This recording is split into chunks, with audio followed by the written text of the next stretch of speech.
Okay, Ben, your 2021 resolution, stop calling me boy.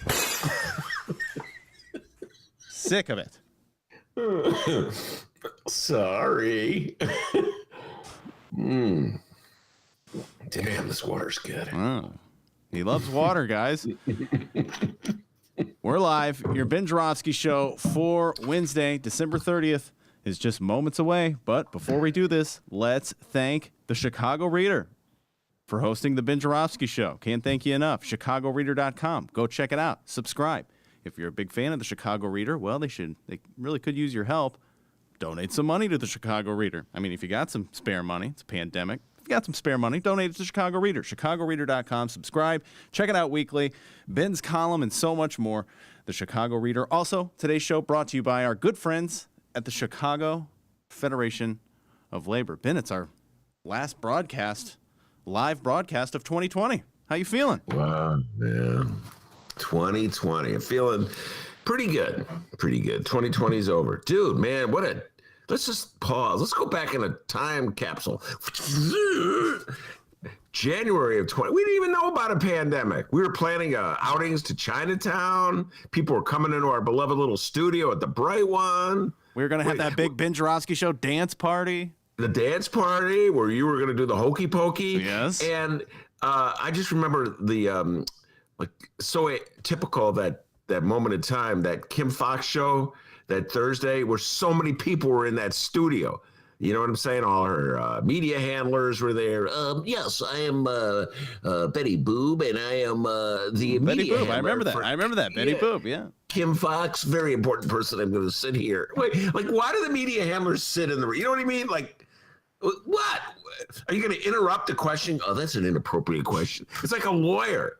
You know what I'm saying? It's like a lawyer at a congressional hearing leaning over, for help out the witness.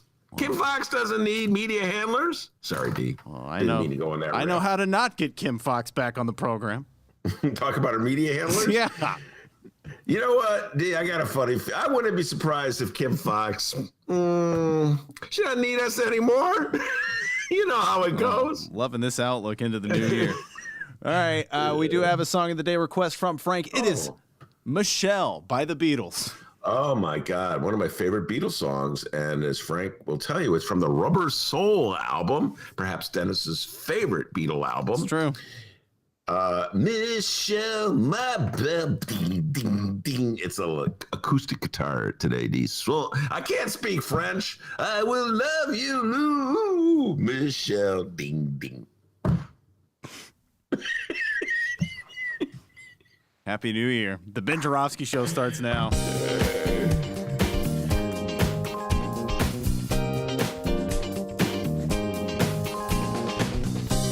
It is Wednesday, December 30th, and live from my apartment, I gotta shut the window, in his attic, this is the Ben Joravsky show.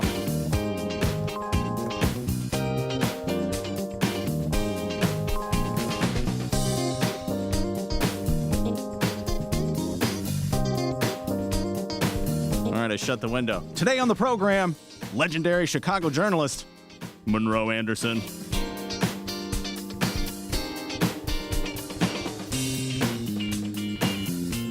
And now your host. Did you shut your window? Yes. Chicago Reader columnist Ben Joravsky. Hello, everybody. Ben Joravsky here. We're calling this Cuckoo Wednesday. And here's why. I was on the phone with the aforementioned Monroe Anderson, talking about what we're going to talk about when the news broke. That's the smashing glass of the breaking news. They're attempting a coup. Yes. The Republicans, that is. Senator Josh Hawley of Missouri announced he will officially challenge the presidential election come next Tuesday. Good God, it's just around the corner. Various House Republicans have already said they'll challenge it. So that means on Tuesday, they'll have a vote on whether to accept the Electoral College results, meaning whether to accept the fact that Joe Biden was elected by the people of the United States of America as their next president by well over 7 million votes. They're going to decide, the Republicans, whether they replace the electors that were going to go for Biden with ones who were going to go for Trump. Folks, if ever we needed any more proof that we should get rid of this Electoral College system, This is it. No. They're going to go, Ben, it's too unrealistic. You can't do it. Let's just continue the madness. Anyway, that's why I call it a coup. Presiding over the coup will be Vice President Mike Pence, who will be essentially overseeing an attempt to oust Kamala Harris and replace him as vice president. Pence really has no choice in the matter, not that he's complaining, because Donnie Trump wants the coup to occur, and as we've all learned by now, whatever Donnie wants, Donnie gets, at least when it comes to Republicans. Except, of course, when Donnie says he wants to help poor people, then not so certain that Donnie will get what he wants. We'll get to that later, but back to the coup. Remember this formula, and you'll need to know everything you have to know about politics in the age of Trump. I said it before, I'll say it again. MAGA controls the Republican Party, and Donnie controls MAGA. That's why I always say, on the local level, Blago is the front runner for the Illinois Republican nomination as governor because he's Donnie's guy, should he run. Now, I know what Pat Whalen and others are going to say, but Ben, the Constitution won't allow him to run. Oh, Donald Trump still has a couple of weeks to pardon Blago. Well, Pat Whalen's our friend. You can give him a better impression than that. No, I'll do my Pat Whalen. What, who? There you go. Who, what? That was good. That was good. Who, what? I always get it wrong, Pat. He always has to correct me. FanDuel superstar Pat Whalen. Anyway, where was I? Oh, yeah, look for Trump to pardon Blago so Blago can run for governor. The coup on Tuesday will fail, obviously, because the Dems control the House, and it would take both houses, both chambers, to officially replace Biden with Trump. But I'm sure there will be some Republicans in the Senate who also vote against it. What's up, Mitt Romney? But overall, folks, bad news for 2021. MAGA is not going anywhere. So as one year begins and another year ends, or I got that reversed, know this. Trumpism will be here in 2021, and there will be many, many more MAGA showdowns. Speaking of MAGA showdowns, as I said yesterday, Donald Trump finally used some of his immense power for something good with his proposal to raise the allowance from $600 to $2,000. So far, Mitch hasn't passed it in the Senate. Mitch McConnell, that is, the Republican leader of the Senate. Mitch McConnell hasn't passed it in the Senate because the more money the government gives to poor people and working class people and middle class people, the less money there is to give to rich people. And that's the only reason they won't pass it, though they won't say it that clearly. That, for what it's worth, is why billionaires in Illinois, like our very own Kenny G, fought so hard against the fair tax, which would have raised the rates on the highest earners in the state of Illinois. But they fought the fair tax, but they never said a word about all those TIF handouts to wealthy developers and landlords down through the years. It's all about splitting the pie, everybody. How many times do I have to tell you that, Chicago? And you still vote against your interests. I love pie. No shaming the voters, D. No shaming the voters as I head into 2021, although it's really hard not to. And yes, I love pie too. Back to the Senate vote. The headline in today's Tribune reads, and I'm quoting, Trump's 2K checks stall in the Senate. Trump's 2K checks. Wow. For the record, those are Bernie's 2K checks. It was Dems that fought for that 2K. No, not the Dems. I should be more accurate, but the lefties in the Democratic Party, like Bernie Sanders, who fought for it. Trump didn't lift a finger until the very end, and when he lifted a finger to make a tweet on the golf course. Ben, I'm so sorry. We haven't heard it in a while, and I know the fans are dying to hear it. Let's hear that Bernie Sanders impression. We haven't heard it in a while. Hold on, train's going by. Oh, Bernie Sanders on the train. How about that? Well, no, it's Mayor Pete again. Oh, my. You got the job. Oh, he's worried about the Senate confirmation. He's worried. So he's got to show him how he knows how to drive a train. $27. Oh, that's all right. $2,000. I love Bernie Sanders. Okay? Guy's still fighting. I don't want to hear any centrists come around on my show and go, Ben, what bills has Bernie passed? If it wasn't for Bernie, they'd be 600. There probably wouldn't be any checks. Bernie pushing those Dems. Come on, Dems. You can do it. I'm kind of scared. Come on, Dems. Love Bernie Sanders. Voted for him twice, D. Every time that Bernie Sanders name was on that ballot, I voted for him. So did you. Dennis loves Bernie, man. got a little upset with Bernie at the Yeah. a little bit. You got a little upset with him. But now you're back on the Bernie bus, aren't you? No. I'm on that Madigan bus. I know that. I said He loves Madigan. By the way, Dennis goes, I love Michael Joseph Madigan. Where was I? Oh, yes. Bernie did all the hard work, and Trump takes the credit, gets the credit too, at least from the mainstream media like the Tribune. By the way, one more time, that $2,000 stimulus check is not guaranteed to pass because, as I said, Mitch McConnell may not bring it to a vote, or he may tie it to legislation that will guarantee its destruction. But they are going to attempt that coup on Tuesday. That's because Trump really wants the coup, but doesn't really want the 2K. He doesn't really care about it that much. I think the Trib's got to run a correction on that headline. Clarification time, Tribune. It's Bernie's 2K checks that stalled in the Senate, not Trump's.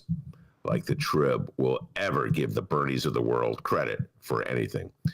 So Trump gets the credit, even if the ordinary people don't get the checks. Less money for the 99% means more money for the rich guys, which is what it's all about for Republicans in Washington and Dems in Chicago. We got a great show, ladies and gentlemen. Monroe Anderson will be here. He's all for the $2,000 stimulus check. In fact, he's on the phone right now, lobbying for it, calling Dick Durbin or somebody. well, he better wrap it up. He's going to be on the show soon. No, he's ready to go. He did his Tai Chi and everything. Right, He's looking good. very relaxed Good, and good.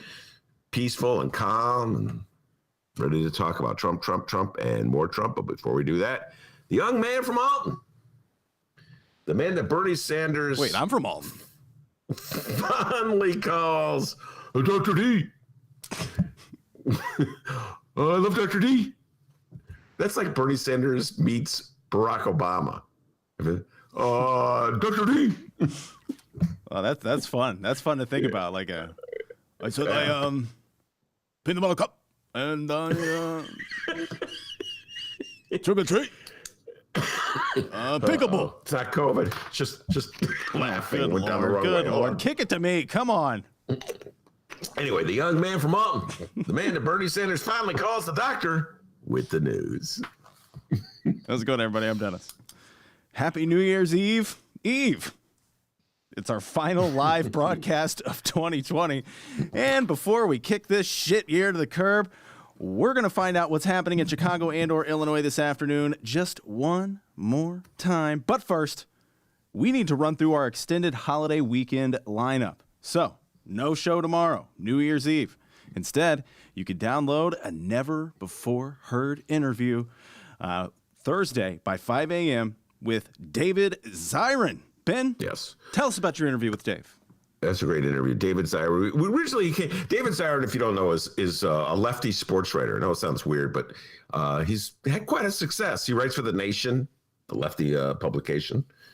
And he's on ESPN a lot. And he's always the sports writer that the media turns to for like a leftist political view of sports. So he's obsessed with sports. He loves sports. He knows sports, but he also, he's not like your typical mainstream media sports guy. I really don't have opinions about anything. He's a leftist. He's not ashamed or afraid to fly the lefty flag. And it was a blast talking to him because we have a lot in common: love for sports, love for lefties. And then, just want to say one thing about Dave Zirin. And Dave, I hope you're listening. Dave Zirin lives in the Washington area. He lives somewhere, I don't know where he lives. He lives outside of Washington. And as a result, he's a fan of a certain basketball team in Washington called the Wizards. And last night, my beloved Bulls played the Wizards. And guess what, D? My Bulls won. Zirin. Wow. Yeah, but you remember at the end of the interview, we got into a little Wizards Bulls talk. He goes, Ben, I'm sorry, but this will not be a good year for your Bulls. My Wizards, on the other hand, are looking mighty good. Didn't look mighty good last night, Mr. Zirin. So what happened? Like the Wizards run out of players, or like they tried throwing the mascot in or something? What happened? What happened there? Hate does not sit well on you, young Dennis. Dennis is hating on the Bulls so much this year, ladies. If you heard that interview, the pre-season interview we did with Miles Porter and Benji the Bookie and young Dennis played the role of the hater. Well, no, because you prefaced the question with me as the hater. Now, let me tell you, Miles, Dennis is a hater. So, Dennis, how do you feel? Like, oh, okay. Someone's just leaning into it. That's my 2021 resolution. Anyway, the Bulls were victorious despite the fact the full squad was there for the Wizards, including Beal, great shooter, had 29 points, Bradley Beal, and Russell Westbrook, he had a triple-double, so yeah. Anyway, plenty of politics and sports talk with Dave Zirin dropping tomorrow. So that's Thursday. Yes, available by 5 a.m. On to Friday. The 10 gates of Illinois hell.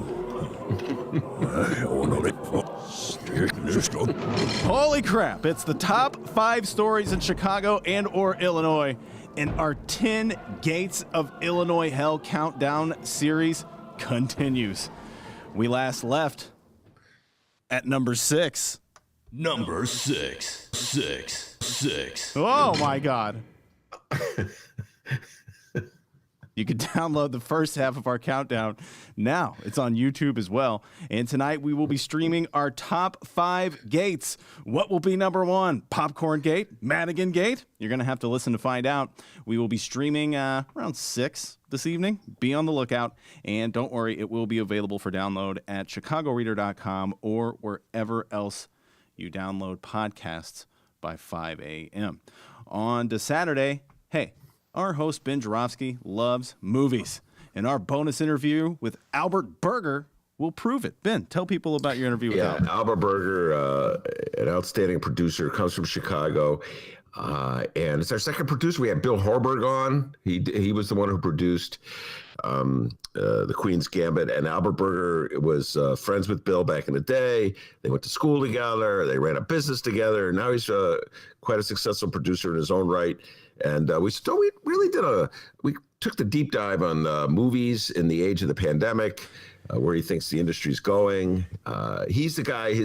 One of his most successful recent movies is one Dennis and I have been praising, Peanut Butter Falcon. You saw that, didn't you, D? Or did I just? Yeah, I saw that. It was awesome.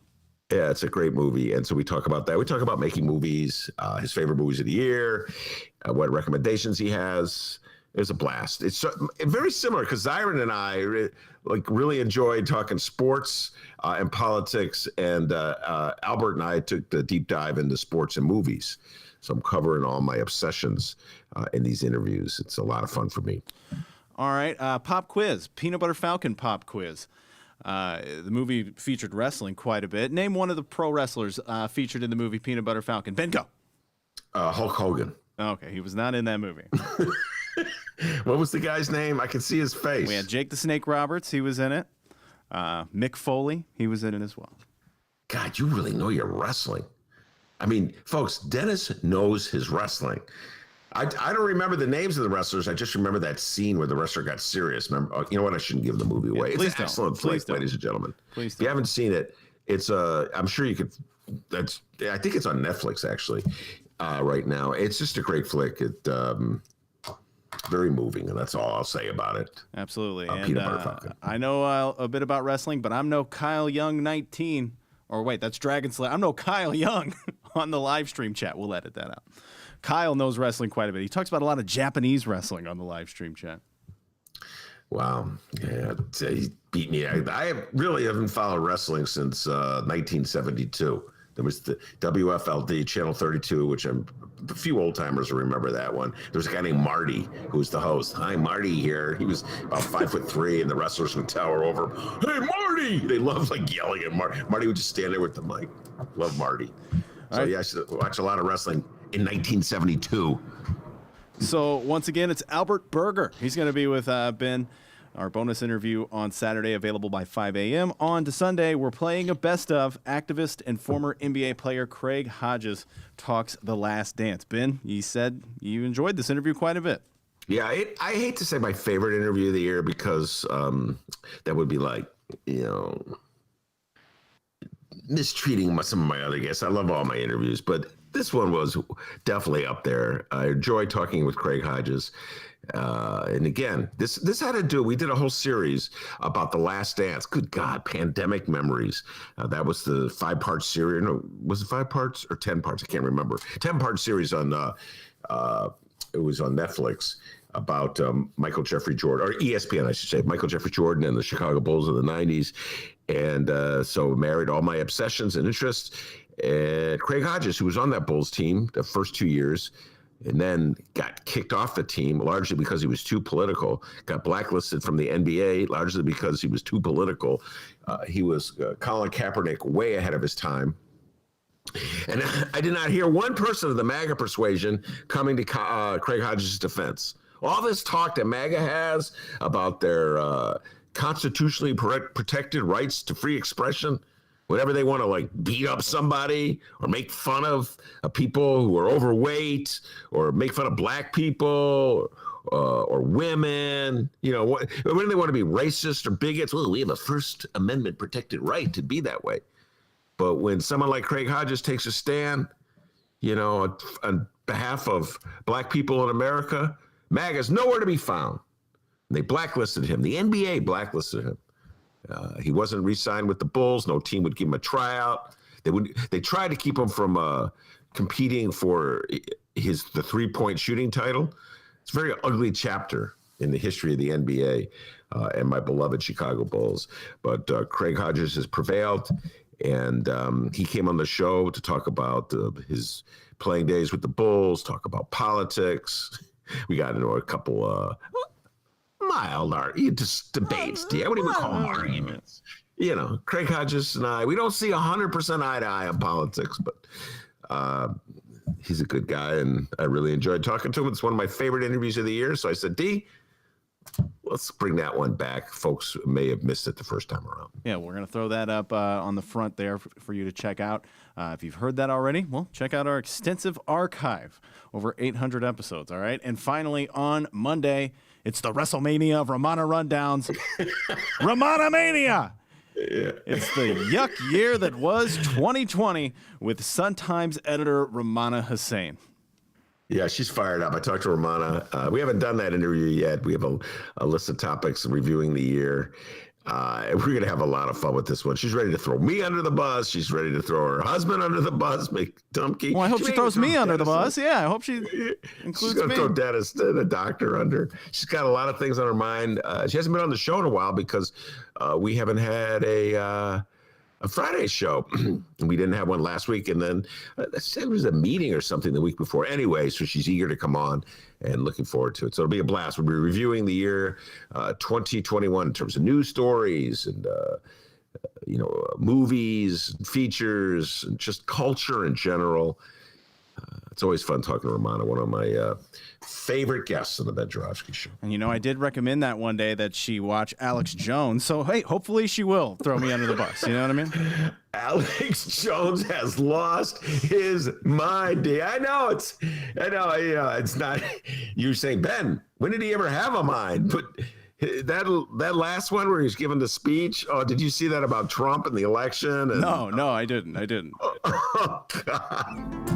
Alex, you've really lost your mind. Ladies and gentlemen, we have the documents. I like that Romana rundown. That's good. There's fluoride in the water. And damn you, China. What about the neighbor's ass? I'm going to eat my neighbor's ass. Yeah. Alex Jones, man.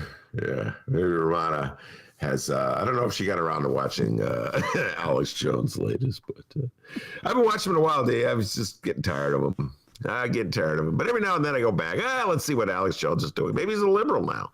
Nope, hasn't happened. Still hasn't become a liberal. Give it time. It may happen. It could very well happen. You never know. Oh, and also, yes, J. Marie on the live stream chat. She says, Romana always throws her husband under the bus. Beep, beep. Yeah, beep, beep, indeed. Yeah. Happy New Year. It's this holiday weekend's holiday lineup available for download at chicagoreader.com and wherever else you download podcast. Okay, local news. Let's go, baby. We got to get down to business. You know, actually, I should probably take the excitement down a few notches because just like Tuesday, there's not a lot happening in the local news this afternoon. In fact, I think today may be worse. I have no new public events listed for our Illinois governor, J.B. Pritzker. Best concert? Yeah, Steve Miller Band and the Eagles. No public events listed for our Chicago mayor, Lori Lightfoot. And no, not even any new hot statewide audio like yesterday's big update on odometers. This is an effort by the federal government to help combat odometer fraud, particularly since the nation's fleet of vehicles are aging. The average age of a vehicle in the United States is now almost 12 years, which is up from 7.5 years when the odometer rules were last changed in 1988. Hold on, let me do the math. What? It went from 7 years to 12 years. Wow, that's quite a jump, D. So yeah, not much going on, guys. Wait. Ben, hold on a second. Yeah. Okay. We may have some news here. We got the newsroom flagging me down. All right, cool. Sweet. All right. I'm going to run over to the newsroom real quick. Hang tight, everyone. I'm going to run over there. Hopefully they got something good for me. Here we go. Let's go to the newsroom. Hey, give me the story. Come on, we're live. Happy New Year. Get out of my... Give me the thing. That sounds like a party in the newsroom. Oh, yeah. Sounds like it. It's not. Trust me. Yeah, we got an update from the newsroom here, guys. Oh, yeah. Okay. And Ben, you sent me an email about it. Don't worry, I got the newsroom a present, all right? And trust me, they can't wait to sit down and enjoy that $20 Red Lobster gift card as soon as indoor dining opens back up, all right? I'm always looking out for the newsroom. All right, this is a good story. All right, so last year at this time, our Illinois governor was enjoying the fruits of his labor as over 100 new laws were set to go into effect in the year 2020. But, you know, with all hell breaking loose and this damn dirty coronavirus keeping our elected leaders from meeting, heading into 2021, we have literally 3 new laws that will be going into effect. And thanks to Capital News Illinois, we never talk about them that much. Capital News Illinois, oh, and of course, our fake newsroom. Here are 3 new laws going into effect in 2021. Brought to you by Red Lobster. And heads up, none of these are as exciting as legal marijuana and gambling, all right? Just to say that at the beginning. All right, so our first new law going into 2021 is Senate Bill 667, Insulin Costs Cap. Senate Bill 667 amends the Illinois Insurance Code to cap out-of-pocket insulin costs at $100 per month for all parents using a state-regulated insurance plan, regardless of the amount of insulin or type of covered prescription insulin drugs used to fill the insured patient's prescription. Senator Andy Minar, 618er, downstate, Bunker Hill.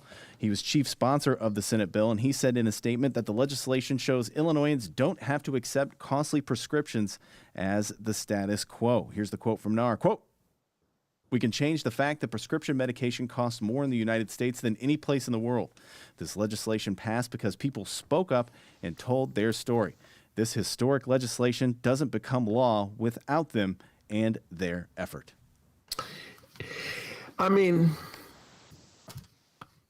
it's hard to object to a measure like this. So, okay. Good job, Andy. Good job, House. Good job, Senate. J.B. Pritzker. But, you know, I used to think about this with kid care. I think it was Blago. It passed under Blago. Kid care. We're going to take care of, make sure that kids have insurance. Well, what about their parents? Like, how? Why do you insure the kid but not the parent? I've never understood that. You know, and it's the same thing with this. Okay, they recognize that insulin costs are prohibited. So what about the rest of medicine? Like, why do we have such a twisted attitude about healthcare in this country? And it just seems like an ancient echo of a debate that was going on in 2019. We talked so much about it because it was so prominent in the Democratic, the rhetoric and the discussion of the debate in the Democratic primary. If you recall that summer, the great glorious summer of 2019 before the pandemic, when there were debates and like 20 different Democrats on stage, and I would say half of them were for Medicare for all, and the other half were cautioning that Medicare for all would mean the loss of Wisconsin. We could not win Minnesota. We'd lose swing states. Remember that? That debate. So here we are. Here we are in 2020, and we pass a bill to help people who with prohibitive costs for insulin, but no other medicine. But, so I don't want to be like a downer, a hater. Good that this passed, but I just don't get it. And I had the same attitude about kids' care. Why just ensure what about the parents? Well, it's really important that kids have insurance. Yeah, but what if a kid, like the parent gets sick and dies? Does that help the kid? Yeah.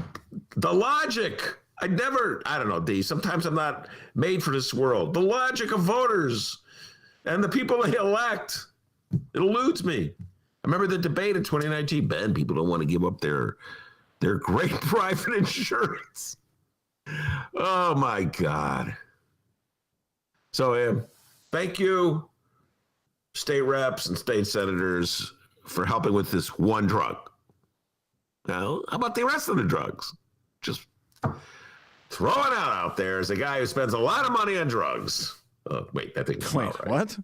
What? We could edit that out in the editing process of the show. Yeah, I'll take care of that.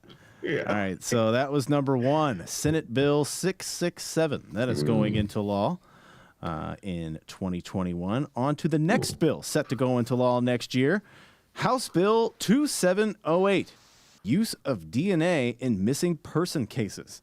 House Bill 2708 amends the Missing Persons Identification Act to allow law enforcement agencies to obtain a DNA sample of a missing person or a DNA reference sample from family members' DNA once a missing person report is made. The law also provides that law enforcement cannot retain DNA samples from family members or the missing person after the person has been located. Senator Tony Munoz, Democrat out of Chicago, who is one of the bill's sponsors, said in a news release that using the national system will hopefully help law enforcement find missing people sooner. Here's the quote, "Successfully finding a missing person requires law enforcement to move fast, and we want to make sure that we have every tool available to do their job." So I'm not getting this bill. I mean, what, they couldn't use DNA before this? Something missing in the translation here. I understand that there's libertarians. I have the streak of libertarianism that the notion of all our DNA being codified and put into some database controlled by the government is a little frightful. That's why I never understood, like, people who willingly send their DNA and, the swabs they send in so they could check and see what their ancestry is. I never understood that. Like, why do you trust these people? And what makes you think that this is accurate anyway? You just swab it and you send it in and they send you back a piece of paper. Oh, you're 30% Finnish and 20% French, with a little Chinese in there. Like, what? How do you know? There's just some guy at a computer in Washington. I haven't had a Finnish sample. I'll throw a little Finnish in there. Like, you believe these things. And then it's like, I got a deal, Ben. It was only $75. Well, I wasn't expecting your Ancestry.com riff. I didn't know you had beef there. I just don't get it. Never understood it. Ben, we're curious. We really are curious about our past. Okay. You're really curious about our past, but you're so clueless when it comes to electing the same kinds of politicians year after year. But you're really curious about your past. Well, the ancient past, not the recent past. Can't even get a $2,000 stimulus check out of Washington because those Republicans you keep electing won't vote for it. I don't know, D. Here comes a surge of shame to voter.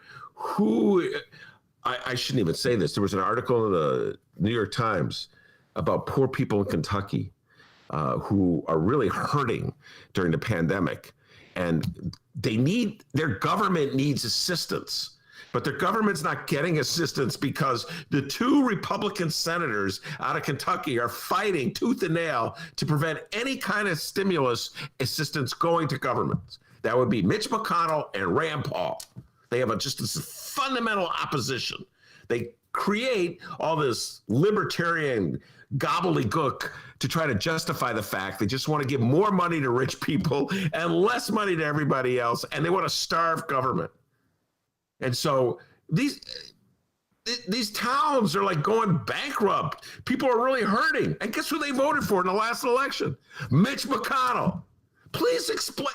But no, they can't remember the history from 2 weeks ago, but they want to know the history from like 300 years ago. So I don't know. I'm not shaming voters. I'm going to go into the new year. I'm not going to shame voters. That's it. I'm not shaming voters. Illinois, you want to elect Rod Blagojevich as your next governor? Go ahead. Knock yourself out. God bless you. I hope Trump pardons him so he can run. I'm going to watch MAGA line up and vote for him. But, yeah, the DNA thing, don't get it, D. Just don't get it. Jay Marie on the live stream chat. Yes, Ben is taking cynicism into the new year. That is correct. That's not me, Jay Marie. I didn't live in Kentucky and vote for Mitch McConnell. I didn't live in Kentucky and vote for Rand Paul. Don't blame me. I'm not a Northwest Sider. Voted against the fair tax. A pensioner on the Northwest side. Just imagine this. I still say the coveted Ben Joravsky Show Award to the dumbest voter in the state of Illinois are all the pensioners in the Northwest and the Southwest side who believed the Phyllis ad and voted against the fair tax, thus jeopardizing their income as they head off into the golden years. Heck of a job, voters. Oh, we got an email. Hold on a second. And we lost our deal with Ancestry.com. Way to go, Ben. They were going to be a sponsor of the show. Man, we had it all lined up. We had the commercials. I know. Gee, I know. People don't realize this. Part of his responsibilities as producer is he's our ad salesman. Dennis goes around. Hello, hi, I'm Dr. D from the Ben Joravsky Show. Would you like to buy some commercial time? Yeah, and the Ancestry.com account is kaputs. It's done. Yeah. And he was working on it for the entire month of November, folks. I was being kind. So that close. month. I was Halloween, man. Okay. Oh, well, sorry about that, D. All right. Well, we did the second bill there that's going to be going into law into 2021, House Bill 2708, use of DNA in missing person cases. Ben apparently had a problem with it. But on to our third one here, House Bill 2818, keeping victims' addresses confidential. House Bill 2818 amends the Address Confidentiality for Victims of Domestic Violence Act by including survivors of sexual assault and stalking in the Illinois Address Confidentiality Program, ACP, which offers survivors protection from their abusers by allowing them to acquire and use a substitute address instead of their real address. In a written statement, Illinois Attorney General Kwame Raoul said ACP is an important added layer of protection and peace of mind for survivors of domestic violence, sexual assault, and stalking. Kwame Raoul said, quote, I am committed to ensuring that survivors have access to the resources and support needed to aid their recoveries, and I encourage survivors to participate in this program that can help protect them from the individuals who had crimes against them. Well, this would fall into the category of bills that I call duh. How come they needed this done? Why wasn't this done years ago? Uh-oh. More cynicism. I don't know. I mean, how can you be against this bill? To protect the identity of people who are a victim of domestic violence? Absolutely. You know, it's so funny. If you're like some sleazy developer or landlord, there's all kinds of protections to keep your identity withheld. You know, so people don't know who's like responsible for this crummy building that they're living in or something. But when it comes to a victim of domestic violence, they had to pass a law in the year 2020 to protect their whereabouts. So here, I'm with this for the good for you, whoever sponsored this bill. And better late than never, right, D? Absolutely. House Bill 2818, keeping victims' addresses confidential. Those are the three bills going into law in 2021. And also keep in mind, the minimum wage in Illinois will rise from $10 per hour to $11 per hour starting January 1st. All right, well, that's good news, though it's still too low. But let me just say this. Part of the reason, I know, you're like, come on, Ben, can't you say something nice? Say something nice. Mr. Sunshine, Ben Joravsky. I mean, come on, guys. How much? 11 what, D? $11 an hour. Oh, whoa, hey, whoa. How much more are you going to give Amazon? 2-point-something billion? Oh, but don't worry, poor guy. You're getting $11. I know, I'm supposed to be sunshine. I'm so happy today. Oh, man. How much did Sterling Bay get for Lincoln Yards? $1.3 billion with a B? But poor guy, you're getting $11.18, or was it 48 cents, DM? Sorry. So I know I'm supposed to be happy. Did they pass the $2,000? No, not yet. Still stuck in the Senate. By the way, I just was going to say, Dennis, that one of the reasons why more bills weren't passed is, of course, because of the pandemic, and our legislature hasn't been meeting, and the so-called Whalen Bill, that was one of the measures that did not pass this year, and it's so named for our ace correspondent and superstar actor, who is the star of the FanDuel commercial. What? Who? What? I blew the line again, D. Pat's going to give me a hard time. But as Pat pointed out correctly, I was wrong, he was right. There is a law that prohibits the legislature from meeting virtually. And so they had a measure, they attempted to pass a bill that would enable them to meet on computers, run their little Zoom calls. Everybody loves Zoom so much, and it failed. What a state. So it failed. So there's been very few meetings, D. So hence very few bills. You know, so I think the powers that be like it that way. Everything bottles up. So you got to come back to them, even more desperate the next year. So that helps explain why more legislation wasn't passed. Yeah, really? Okay. Ben, we have another story from the newsroom. Oh, my God. Another one. Oh, my God. They are on a roll. Let me run in there real quick. Hang tight, listeners. I'm going to go to the newsroom. Let's see what they got. Hey, yeah, Ben ruined the Ancestry.com account. I know. I need that gift card back. Thank you. We had a big plan. Take the Red Lobster card back. I'm thinking about it because you ruined the Ancestry.com thing we had planned for 2021. I don't know. We got to come up with a workaround here. Oh, another great story. 2 for 2, newsroom. Great job. If you're still not convinced, maybe this will settle it once and for all. Right before 2020 comes to a close, even more proof that the state of Illinois really likes getting high. The following comes from, surprisingly, not Chicago Sun-Times Reefer writer Tommy 3, 2 joints, 1. Happy New Year, Shuba. This comes from the Chicago Tribune and Robert Chanik. Despite the massive economic disruption wrought by the pandemic, 80 recreational cannabis dispensaries have opened in Illinois, and business is on pace to top $1 billion, that's billion with a B, in the year 2020, including medical marijuana sales. The industry could get a lot bigger in 2021 with more municipalities welcoming weed retailers and 30 dispensaries yet to open under the state's inaugural legislation. A planned lottery to award 75 new recreational licenses is also likely to move forward after the state agreed to give hundreds of unsuccessful applicants a second chance to qualify. And right there is when you could tell that Tom Shuba didn't write that, because he would go on a riff. Ben, your thoughts? Well, first of all, Tom Shuba, hey, you're on vacation?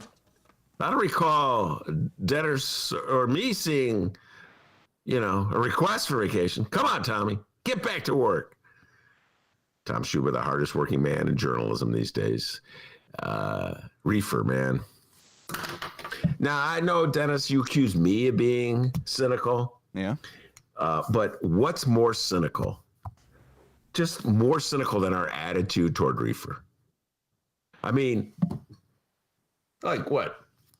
Just a couple of years ago, it was against the law. They would arrest people. You can lose your car. You know, the parade of defendants going through courthouses in Chicago, almost all of them black men, I might point out, was unending. And now it's legal. The people who work, this cracks me up. The people who work in the reefer dispensaries are considered essential workers. Suddenly it's just so essential. It was illegal just a few years ago. Remember Governor Rauner? The radio station downstate. Oh, them dirty dopers. You know, and this is a bizarre story that just popped last week. I think Tommy Schuby, before he went on vacation, did an interview with Kim Fox, an exclusive interview. And where she said that in the next year, she's going to do what she can to expunge the records of people who are dealers. And everybody's like, well, not big dealers. They wanted to assure the public, not big dealers. Wait, why are we still kicking around a quote unquote big dealer when it's $1 billion industry right now? All these rich guys are controlling it. Oh, wait, could it be because the dealers are black guys on the west and south sides as opposed to really rich white guys? Is that what's going on? And you guys accuse me of being cynical? In the state of Illinois, we went from locking up black people for possession of reefer to giving billions of dollars, it's billions with a B, to white people to sell it. And I'm the cynical one? Uh-oh, the cops are coming to get me, D. I hear the siren. I don't know. The reefer stories are just, I was hoping, people say I'm cynical. I'm really naive.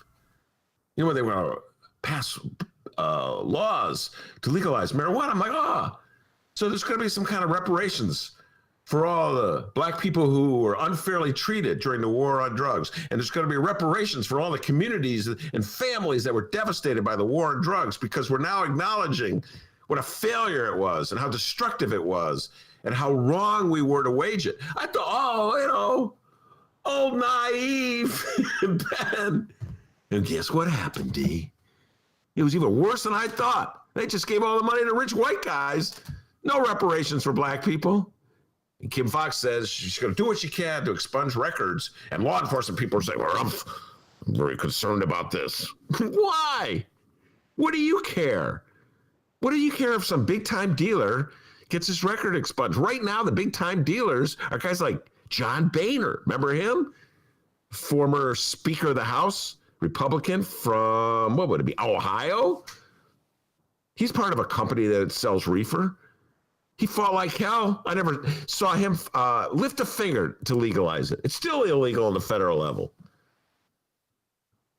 Billion with a B. Man, it's just going to go up because people love getting high, because the world can be a miserable place. More cloudy skies than I should be sunshiny. Oh, folks, you don't need reefer because it's a beautiful world out there. Just go out with a smile on your face. You don't need reefer. You don't need alcohol. Just be happy. I'm happy right now. So yeah, D, it's $1 billion now. I'll bet you it's $2 billion with a T. The T for the two. Next year, people love it, man. Can't get enough of it. But how long? How long before a drop trickles down to the west and the south side communities that were hit the hardest by it? That'll be a longer wait, D. That'll be a longer wait. Mm-hmm. And J. Marie, you are on fire today. She weighed in on that and said, yeah. And, where the hell did your comment go, J. Marie? Hang tight here. Hold on a second. Let's find this out. Hang tight, millennials. All right, here we go. Hang tight, millennials. All right, here we go. J. Marie said $1 billion and not $1 going to any black-owned shops, but plenty of black folk getting penalized for it. Yeah. Well put, J. Marie. I couldn't agree with you more. It's the way of the world. One of the great songs of the 1970s. Perhaps the greatest song of 1974. That's the way of the world. Anyway. Please don't sing it. Illinois generated nearly $106 million in combined recreational and medical marijuana sales in November, topping $913 million with 1 month to go in its first year of adult use cannabis sales. The three largest Illinois marijuana companies, Cresco, Green Thumb, and Verano Holdings, have a stake in the business from seed to sale and are all gearing up for explosive growth in 2021. Yeah. Some things never change. I'm not going to be cynical about it, though, D. I'm going to be sunshiny and happy. I'm just so happy that people on the north side can go buy reefer at a dispensary, because that's what it's all about. Sunshine, happiness. That's me, the sunshine guy. All right. I think we can all agree Happy Ben Joravsky's a little weird. All right, I'll go back to the usual. Guys, one more time. I was the naive one who said, well, when the war ends, the war on drug ends. You watch. They're going to take care of the south side and the west side. You watch. Anyway. All right. It didn't really happen that way. And finally, on to the news in the city of Chicago. Yes, that's billion with a B. Ah, there she is. Chicago Mayor Lori Lightfoot. Good afternoon, everyone. Oh, good afternoon, Madam Mayor. Yes, that's billion with a B. Said that already. That's... Let in the light. When I was a kid, I loved the Batman TV show. No one cares.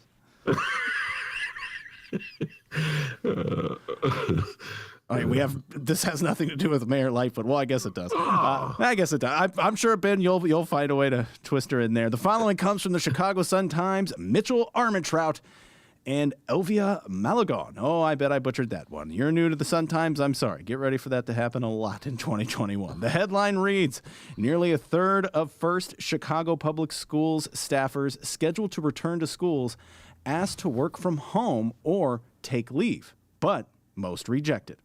Most of the Chicago Public Schools teachers and staffers who are scheduled to return to classrooms next week for the first time in 9 months have agreed to do so, but almost a third of them requested to work from home or take a leave of absence. The district ended up rejecting most of those requests, according to CPS data released Tuesday. On the 7,002 pre-kindergarten and special education cluster program employees who were told to return to work January 4th following the unprecedented coronavirus pandemic closure. 2/3 of those employees, 4,684 of them, didn't ask for leave or accommodations. Another 2,010 employees applied to stay home or take leave. The district granted 861 of those requests and rejected 1,149 others, or about 16% of all returning workers. An additional 308 requests are pending, according to CPS, and the 7,002 pre-K and cluster employees make up the first wave of returning CPS workers, followed by K through 8 teachers January 25th. Hybrid in-person learning for K through 8 students is scheduled to resume on February 1st. Yeah, February 1st. We talked about this at length with Stacy Davis Gates yesterday, and I know I urge everybody to check it out. I thought it was a really good interview. Stacy had a lot of very thoughtful and provocative things to say about it. Probably not as provocative as me. Where do I start with this? First of all, there was a line, and I'm doing this from memory. Most employees agreed, most teachers agreed to go back to work, I believe is what the article said. And let's just have a slight clarification. It's not like they had a choice in the matter. It's not like Mayor Lori Lightfoot and CEO Janice Jackson said, teachers, if you want to come back, come back. If you don't want to come back, don't come back, work from home. It's like, you go back or we fire you. That's it. You get in that classroom and we'll take your car. So it wasn't like, I guess I'll come back after all.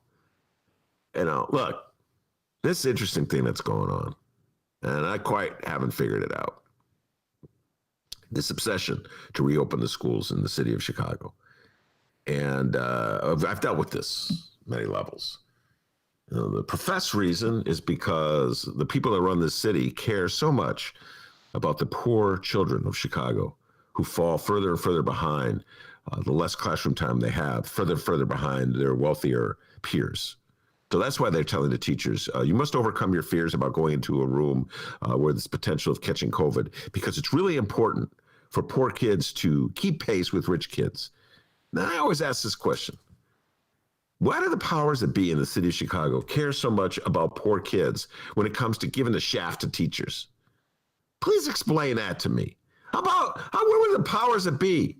The editorial writers and the civic leaders, the corporate leaders, when the teachers said, we're willing to go on strike and sacrifice paydays in order to hire more nurses. Well, I think the attitude was shut up and go back to the classroom. I said it once, I'll say it a million times. Powers that be, city of Chicago, state of Illinois, United States of America, if you care so much about the poor kids in the poor schools in the cities like Chicago, you got plenty of time to do something about it. Pandemic's not going to be here. You can do something about it after the pandemic passes.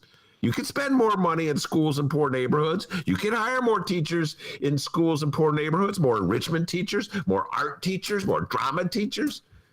You can have after school and preschool. You can have tutors. You can do everything you can to make sure that poor kids can have a chance to close that gap against their wealthier peers. But it's funny. You never want to do anything unless it's to stick it to some teacher. It's like, I'm starting to think. Don't accuse me of being cynical here, D, but I'm just starting to think that it's not the poor kids that the powers that be are concerned about. It's those teachers' unions. They want to stick it to the teachers' unions. Man, the rich and the powerful in the city of Chicago have been looking to get back at the Chicago teachers' unions in 2012 when Karen Jennings Lewis led the teacher strike. And Rahm was forced, oh God, did he hate doing this, to make a few concessions and give teachers a little more money. Killed them to do it. They meant taking money out of that TIF program and giving it to teachers.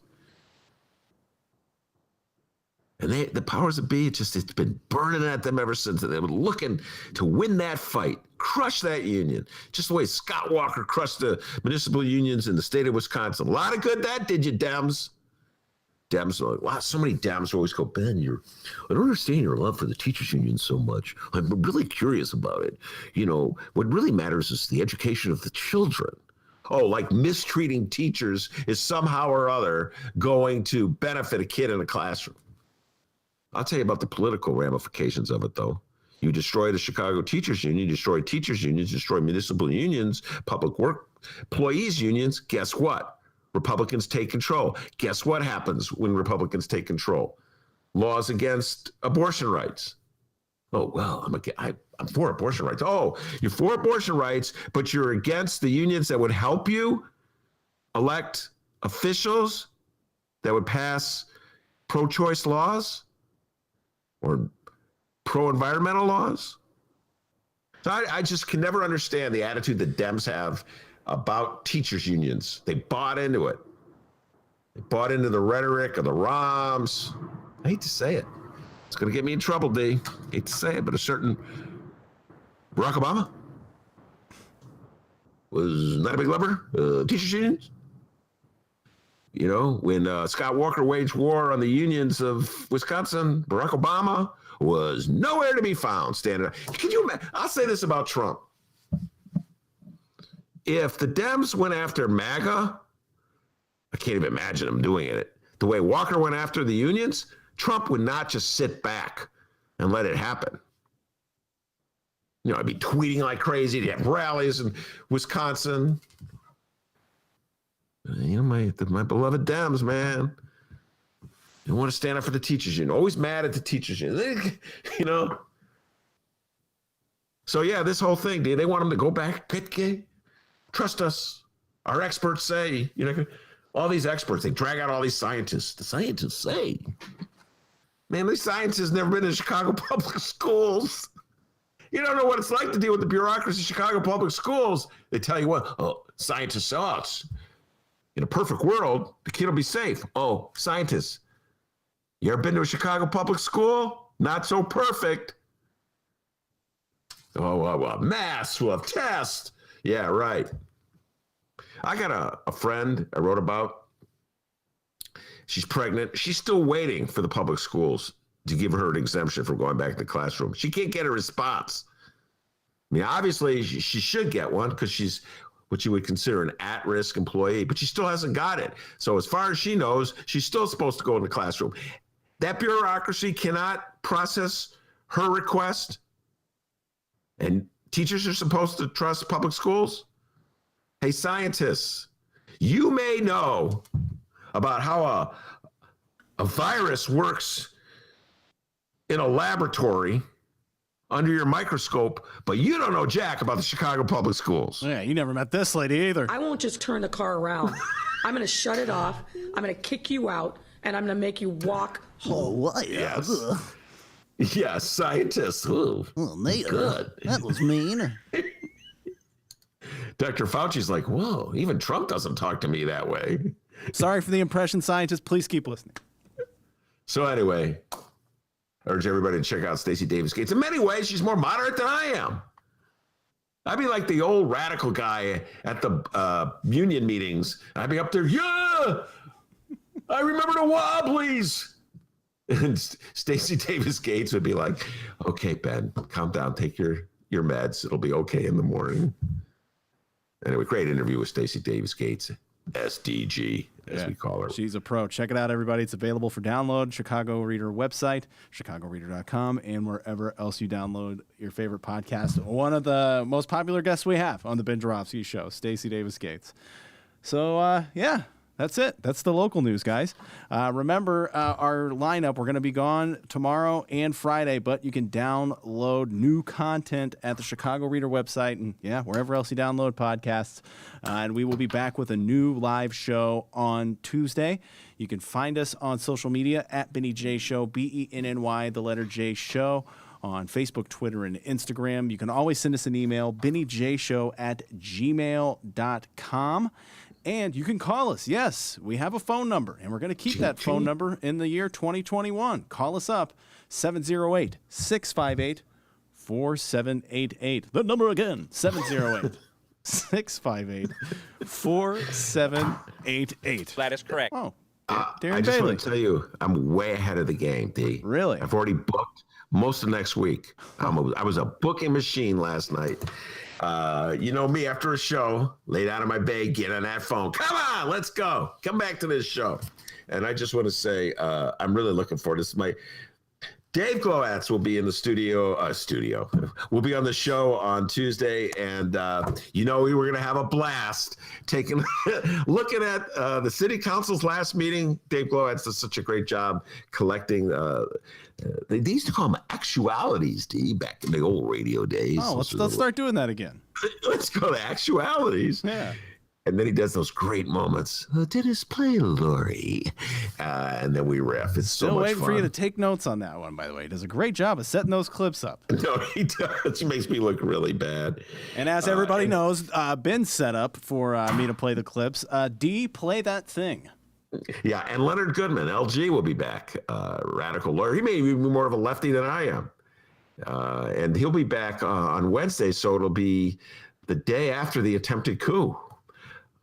Who knows? Leonard Goodman, of course, is Rod Blagojevich's lawyer and had a lot to do.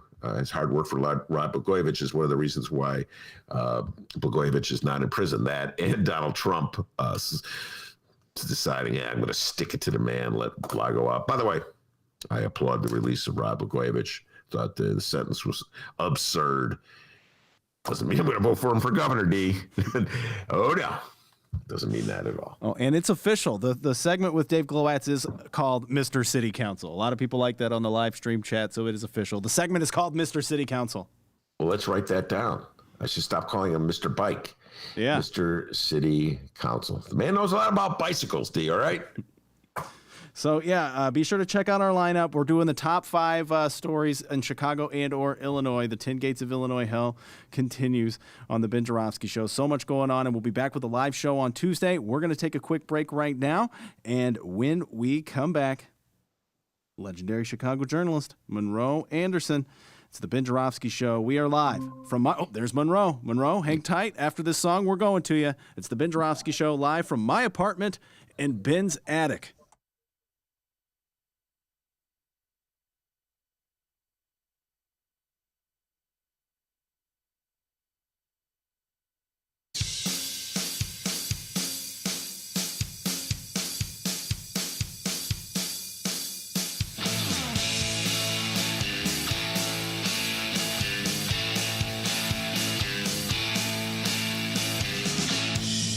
Try not to rock the boat. Don't wanna give you all false hope. That's the story from the editorial board. The candidate most likable is somehow not electable. That's the story from the editorial board. We'd like to save the world when it's under attack, but how you gonna pay for that? Ow! Good afternoon, everyone.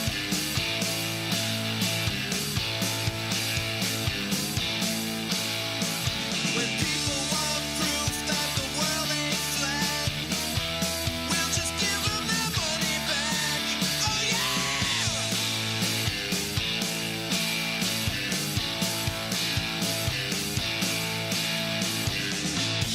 We heard what you wanna do. Now we'll tell you what's best for you.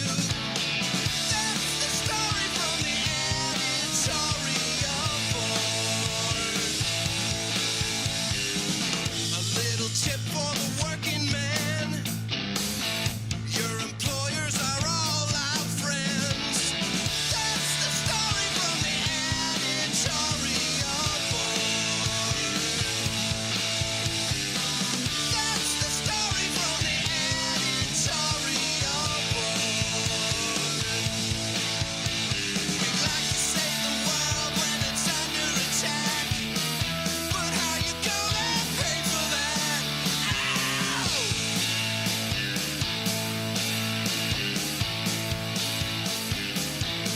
Good afternoon, everyone. When people want proof that the world ain't flat, we'll just give them their money back. Oh yeah!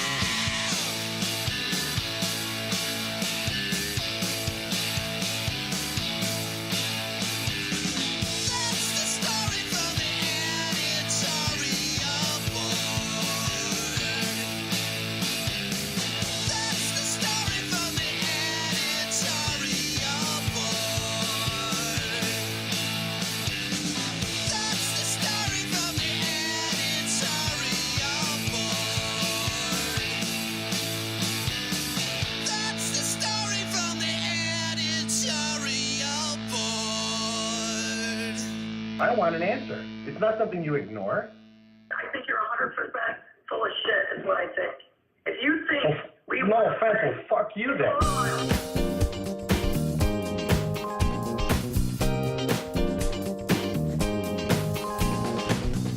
Hour number 2 of your Ben Joravsky Show is brought to you by the Chicago Reader and the Chicago Federation of Labor. Benny J, take it away.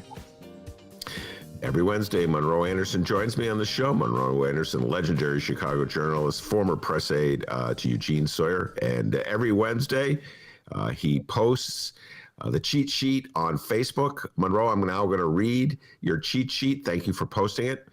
Can you believe it? Joe Biden won the election 8 weeks ago, and Trump and his Republican sheep people are still incapable of facing facts. On January 6th, Missouri Senator Josh Hawley, and there's a picture of Josh Hawley on your. The guy looks like he's 19, for crying out loud. Anyway, Missouri Senator Josh Hawley. Am I mispronouncing his name, Monroe? You know, I don't think so. Holly is going to join in on the GOPers' last best chance at staging a coup. Are these people poor losers and unpatriotic Americans, or what? Meanwhile, just like he mishandled the pandemic, resulting in more than 330,000 dead Americans, Trump is now handling the distribution, not handling the distribution of the vaccines. 20 million were supposed to be administered by the year's end. The actual amount is 2.1 million. Are you as grateful as I am that in 20 days we'll have a compassionate, competent president? Yes. It's Wednesday, so Ben and I will be discussing how Republicans are attempting to defeat democracy in America on this podcast. Well put, Monroe. And of course, no sooner did you write it than some MAGA dude chimed in. Can you believe it? Trump won the election 4 years ago, and eight weeks ago, Democrats are still incapable of facing facts. Wow. These MAGA people are out of their freaking mind, Monroe. Yeah, I know. Oh, I know. Oh, and the picture I have below that of the president and the president-elect, ex-president and the president-elect laughing. Yes. That's because Gallup has announced that Trump is the most admired man in America this year. I saw that. And I read the article. There was an article. It was just so people know. First of all, let's just start by saying 45% of America loves Donald Trump. Okay. Right. Okay. So let's just put that up there. There's no avoiding that. And he was the winner of this election. This is the kind of election that Donald Trump loves. You can win by only getting 14% of the vote, because he was admired the most. I think it was 14% was the vote what he's got.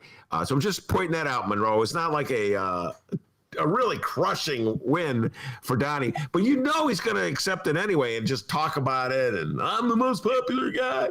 And I beat Joe Biden. Biden, I think, is at like 6%. And you know what?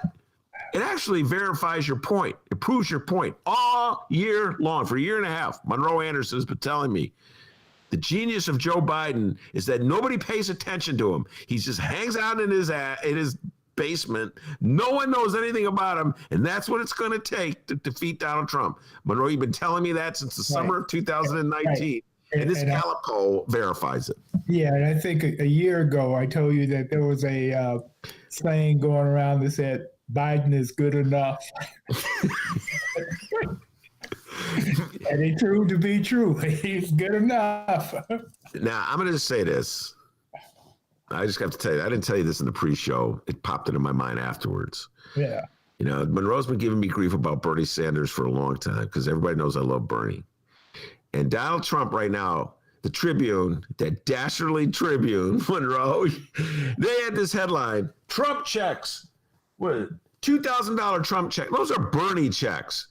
It's the lefties in the Democratic Party that have been pushing this issue for so long, Monroe. Donald Trump at the last minute off the golf course says, yeah, I think I'll go for a $2,000 check. Now the Tribune's calling it the Trump checks. Kind of irritates the hell out of me, Monroe. The Tribune is the Tribune. It has been since Dewey beats Truman. Yeah. It will remain so. It has since the 80s when they put like Monroe was the bad boy at the Tribune with all his articles about racism that he put up on his desk. I just love that image. They didn't really like you too much at the Tribune, Monroe. All right. Before we get to further news, that's a question we've talked about this in the past. And just as the year ends, I need your wisdom here, Monroe. 2020 versus 1968, in your humble opinion, which was the worst year?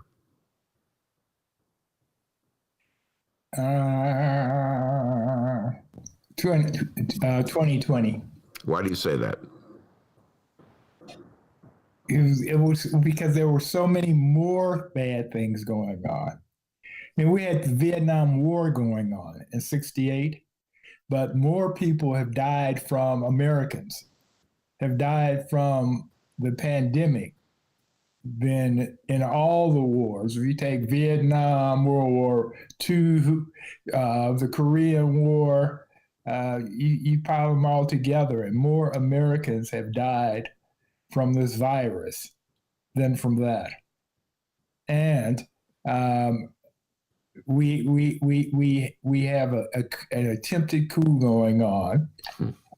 We have a Great Depression that equals the Great Depression and unemployment. I mean, it's everything that could be bad. The only good thing that came out of this year was Trump got impeached. And that didn't hurt enough yet. Well, I'll make the argument for 1968 before we move on. And the assassination of Dr. King and Bobby Kennedy, just those two events alone have done so much to destroy like the hopes that lefties have in this country. Or I call them lefties, but you know what I'm talking about. Yeah. It just fed this notion that you can never win because if ultimately they'll just kill you. So I just think about the struggles of the Democratic Party in the last 50 years or so, and their inability to maintain a consistent ideology of helping people. Just the continued perversion of race relations in this country. We're still like 2020. We had George Floyd. You know, so much ideals have died. Go ahead. That's a good argument. However, 2020 may well be the first quarter. And so it's a whole lot more to come. And we don't know how good or how bad that's going to be. We know how bad it is already. But we don't know. But 68 was a momentous year for sure. But we're not done with this yet. Yeah. And you know, when you and I talked earlier, I forgot to mention that one other thing we should be discussing is that Trump's people are not giving in the Department of Defense are not giving Biden's people all the information they need to make a safe and secure transition. Yeah, they don't recognize that Joe Biden is the next president. Oh, they know that. They know that. It's two things going on. One of those things is that they have so many screw-ups and everything that they don't want the Democrats to know about it for fear that they'll talk about it now instead of later. And the other thing is that Trump and his people, knowing how inconsequential his 4 years have been, trying to handicap the Biden administration from the beginning so that he too will have a bad 4 years. I mean, they don't care about America at all. No, you're right. It's sabotage. That's what it is. We saw it happen. You and I lived through it in the early 80s with Fredoliak and Burke here in Chicago trying to sabotage the Harold Washington administration. And I've been watching parallels to that experience play out with Republicans going after they did it to Clinton. You know, they try to sabotage Clinton, a Dem. Capital D would sell out Democratic ideals in a heartbeat if he got him elected, and he was too radical for him.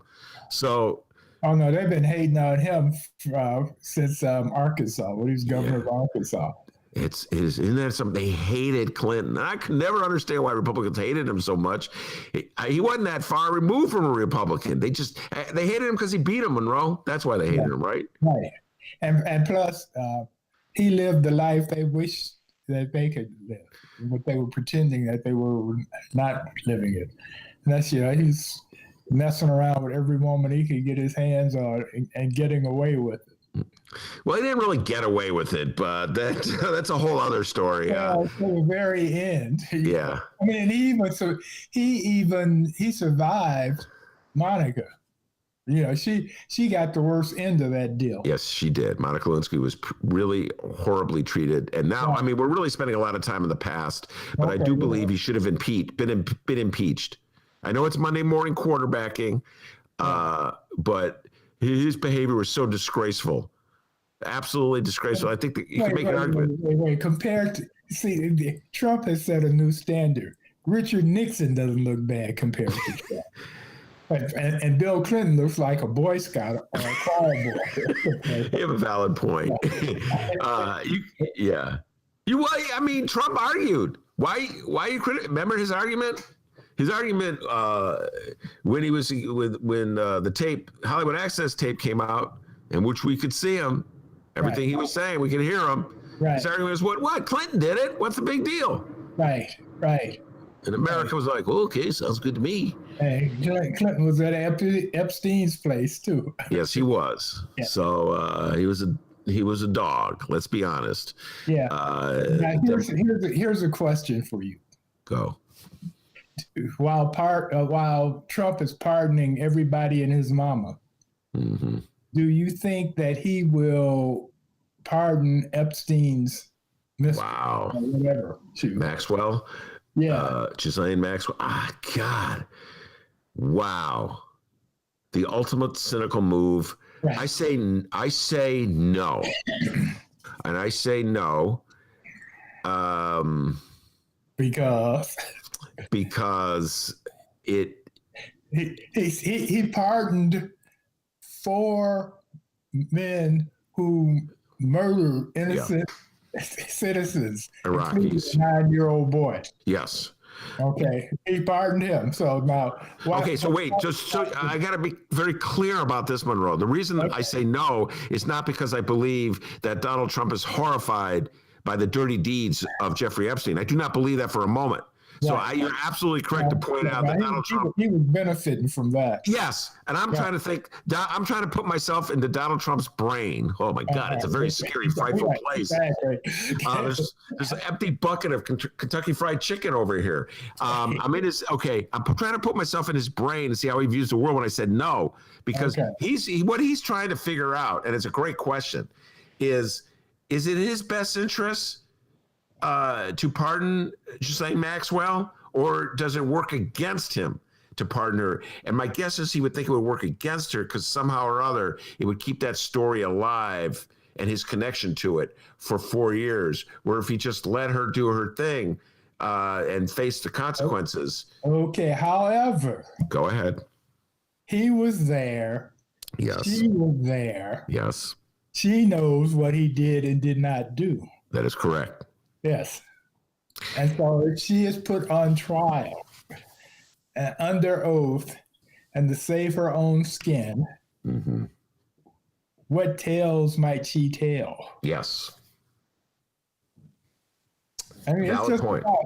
Neither of us know, but we'll know within the next 20 days. Yes, we will. And your logic is very compelling. And so if I had to put money in Vegas, I don't know how I'd play the bet. My initial instinct was no, but you know what? You lay it out there. She may have dirt on Trump, and that's one thing about Donnie. He takes care of the people that can hurt him to cut him off. Right. Like, so if Cohen had played his cards right and shut up, Michael Cohen, the mayor, the president's lawyer, Donnie probably would have pardoned him. Oh, he would have. He would have. But on the other hand, Cohen's done quite well with his book. Right. So, you know, he can sleep at night soundly, and when he looks in the mirror, he doesn't get sick. Yeah, so that is a great. I'm going to be thinking about that one. I'll be watching that one very carefully. Will Donald Trump pardon Max? Oh my Lord! Well, if he does, that means that it's an attempt to silence her. You're absolutely correct, and he's been known to do things like that. All right. Speaking of dastardly deeds by Donald Trump, one last attempt to subvert the will of the voters will occur this coming Tuesday, I believe, when Vice President Pence convenes a meeting of Congress, both houses, to officially approve the Electoral College votes. It's Wednesday, not It's Wednesday, my bad. The election is Tuesday. Say that again? The election. The Georgia election. Oh, right, Georgia election, yes. We'll talk about Georgia. All right, let's talk about the attempted coup on Wednesday. Oh, my God, that'll be next Wednesday when you're on the show. It'll have just happened. Right. What do you think is going to go? Process. What's that? It might be in the process. Yeah. In the process, depending on how many crazy Republicans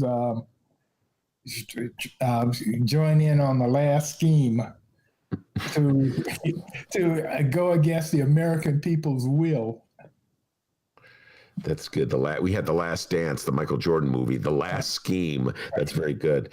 So what do you think? They've been before judges 59 times and have won no case, unless you do the 6 feet, 10 feet apart case in Philadelphia. I guess that's a win. So they won 1 out of 59.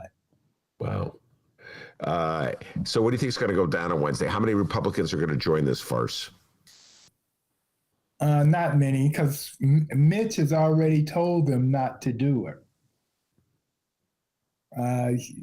Because at some point they're going to have to go back to trying to look respectable again. And if they go through with this attempted seditious act, then it's going to be irreparable. So he's told them to don't do this. Mitch has. Mm-hmm. However, you have some Republicans who have drank the Flavor Aid, or what I actually call snake oil. But anyway, they're still trying to, I think some of them actually, although there's no proof whatsoever, zilch, they still believe that somehow the Democrats magically stole the election from Trump. Mm.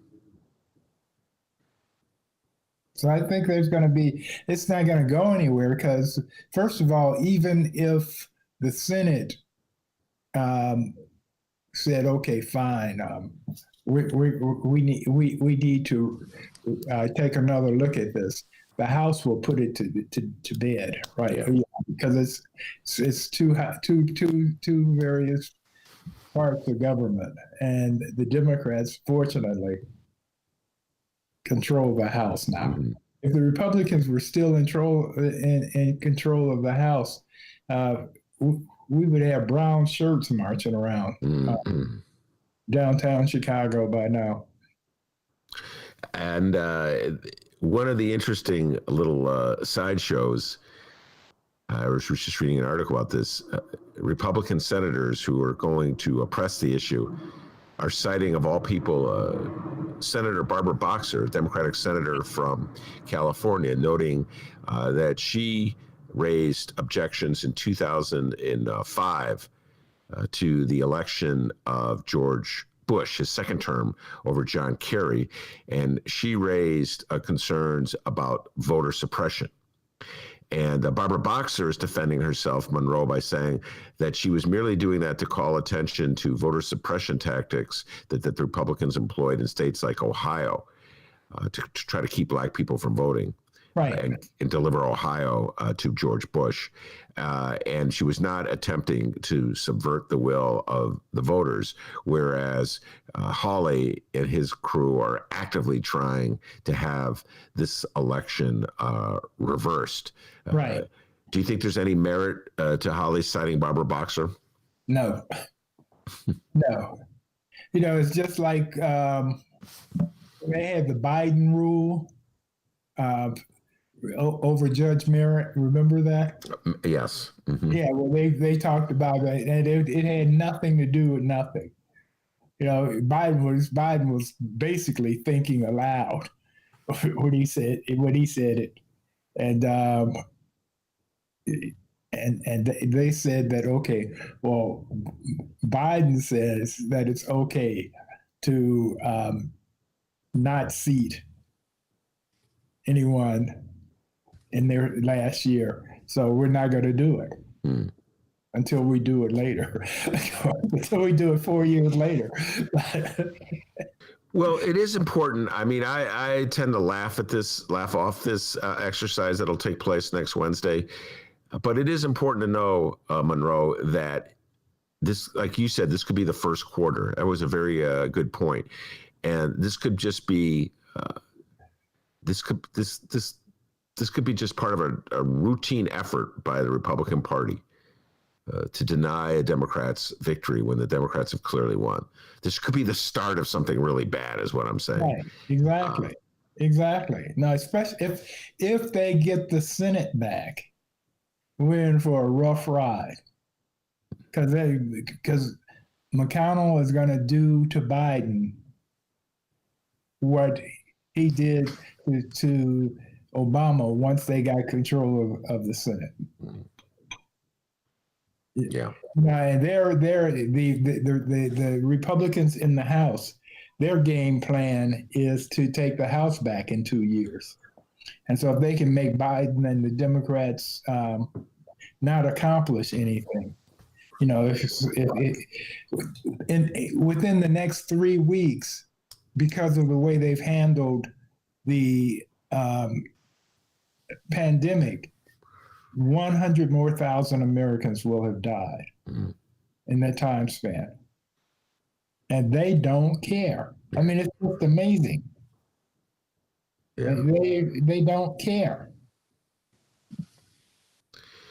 Yeah, well, this is why it's Georgia is exceedingly important, but also beyond Georgia, and we'll talk about this later, the Democrats cannot afford to make the same mistake they made with Obama, which is just lay down and go move to the right and follow the Ron playbook and try to placate Republicans, because Republicans, man, while Obama was playing nice. I don't think that's going to happen. The difference between Obama and Biden is because Obama was trying very hard not to come off as the angry black man, because they would have made that an issue. So he basically is a go along, get along guy to begin with, but he was being particularly go along, get along. To try to keep the whole blue state, purple state mythology that he expressed at the convention. There are no blue states, there are no red states. There's just the United States. Right. And he saw the red states and it wasn't pretty. Yeah.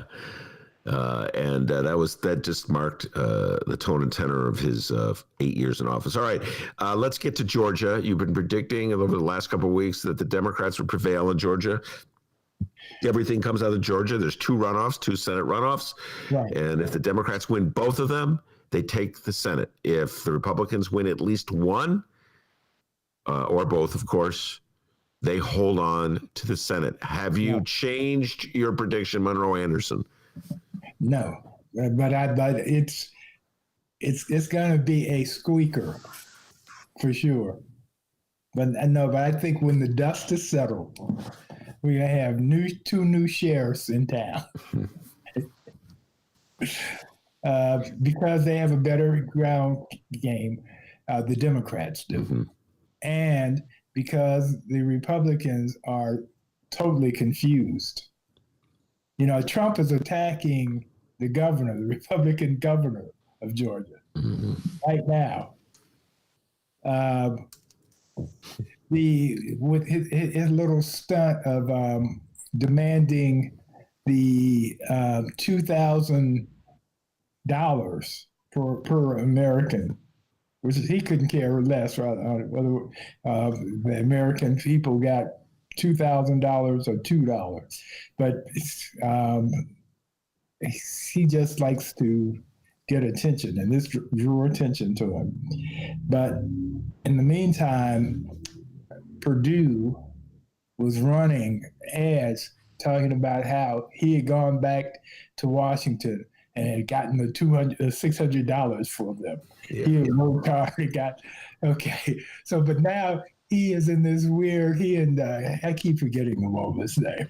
Kelly Loeffler. Yeah, Loeffler. Yeah, Loeffler. Loeffler. Yeah. Perdue and Loeffler are in the precarious position now of going, well, we got you $600, but the president's got you $2,000. Wants to give you $2,000. So the $600 does not look like as good a deal as it may have looked a week ago. Yeah, this is part of the reason why I get so upset when I see a headline like the one I've been calling attention to in the Tribune, where it says Trump checks, because one of the problems the Democrats have is establishing the fact that it's Democrats who fought for the $2,000, and that the $600 wouldn't have even got the $600 if it wasn't for Democrats. And Democrats do such a lousy job of promoting what they do on behalf of people, so that Donald Trump can come in off the golf course, and in one day, suddenly it's the Trump $2,000 checks. And Monroe, I've been watching. Tribune. That's not nationwide. I think it's a Trump $2,000 checks in the New York Times or in the LA Times. The headline in the New York Times is Senate leader obstructs a vote on $2,000 checks. GOP pressure builds. Fate of proposal remains unclear as McConnell offers new bill. So they. The lead is Senator Mitch McConnell blocked an attempt by Democrats on Tuesday to hold an immediate vote on increasing the stimulus checks to $2,000, leaving the fate of the measure unclear as President Trump continued to demand the larger payouts, and more Republicans publicly endorsed the idea. Nowhere does it say anywhere that the Democrats were the ones who pushed for this. Nowhere does it say it. Bernie Sanders' name is not mentioned anywhere in this article. And so I think it goes beyond the Tribune, but you're right. Nobody but I've only seen the Tribune call it Trump checks. So you're right. They just may be the worst of the worst. Let's see what my beloved Bright One did. Did they even? It's not even on the Sun Times. Sometimes didn't realize it was a story. All right, so maybe I'm hoping that the Democrats do a better job going forward, and it's really important in Georgia. Your beloved Bernie is supposed to be filibustering. Yes. Before some. So we'll see how that goes. Yes, we'll see how it goes. Yeah, I mean, I love the concept, because again, it puts the Republicans in a quandary, basically. Because do they go home for the new year and be with their family and their supporters or what have you, or do they have to stick around and choose between going with their president, who they have been against giving Americans, some of them are against giving anybody any money whatsoever. Their attitude is, if you give them that much money, then they'll just stay home and not go to work at all. They won't go to work, because Americans are naturally lazy, as we know. So if they got free money, then why would they go to work? Yeah, that's the Republicans just got this disparaging attitude about Americans. Yeah, only corporations and billionaires are worthy of welfare. Free money, yes, welfare. Right. The fruits of socialism only for the capitalists. Right. I have concerns about Georgia, Monroe, and get you to address this one more time, because one of the candidates, Raphael Warnock, obviously is a black man, still not convinced that Georgia's ready as a statewide to elect him as senator. I'm still a little nervous about that. Help me overcome my nerves. Go ahead. Okay. What needs to happen, and what I believe will happen, is the suburbs of Atlanta,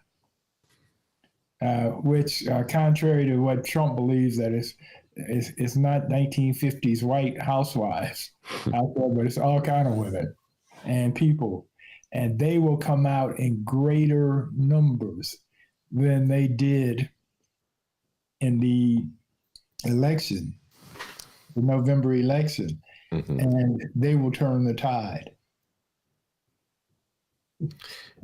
Well, I'm hoping that is obviously hoping, and they were enough, by the way. Joe Biden did win Georgia, Right. So, you know, what's really interesting about this election and unnerving is that Biden won Georgia by 12,000 votes, a little less than 12,000. He won Wisconsin by 10,000 or something. Mm-hmm. He won Arizona by less than 10,000. Yeah. Had Trump won those three states instead of Biden, we would be in deep trouble right now. I mean, it's just by the skin of our teeth. Although you have that huge margin of 7 million people, popular vote. Yes. But that's mainly New York and California. And if you took the votes away from those two, it would be a very close race, popular vote. Well, fortunately, you can't take the votes. It's like I know. I know. Right. My Washington Wizards friends, last night's Bulls game said, Ben, if you take the points that the Bulls scored in the first quarter out of the game, the Wizards would have won. I'm like, what kind of logic is that, man? It's the first quarter counts. It's just like, man, Wizards fans. So yeah, no, I'm only saying that it's still scary out there. We've got a lot of work to do. Yes, it's true. And the Electoral College works against the Democrats' best interests. Unless, I always say this, you move a bunch of people to Texas. There was an article in the paper, Monroe, I saw not too long ago, where some of the red states are so underpopulated that they're trying to lure people into the states by giving them bonuses. So, and one of them, I think, was North Dakota. I want to say it was North Dakota. Don't quote me on it, ladies and gentlemen. I'm pretty sure. I think Wyoming may have been in the mix. The point is, if they do a successful job of luring, they're looking for like millennial types, hipster types. You can turn those states blue. Right, exactly. No, Miami is trying to. I just saw a piece an hour or so ago. Miami on GN, I think it was. But anyway, Miami is now trying to get the cyber companies from California to move to Miami. Go ahead. And that would definitely turn California. Turn to Florida blue. Absolutely. Right, exactly. Florida and Texas. Bada boom, bada bing, over. Right. Okay, over. I don't know why the Democrats are so resistant. Yeah, right. Exactly. I know. Because California really doesn't need 40 million people. No, they don't need all those people. But my beloved Dems, they would rather this system where they barely eke out a victory with 10,000 votes in Wisconsin than something that might be last like 100 years.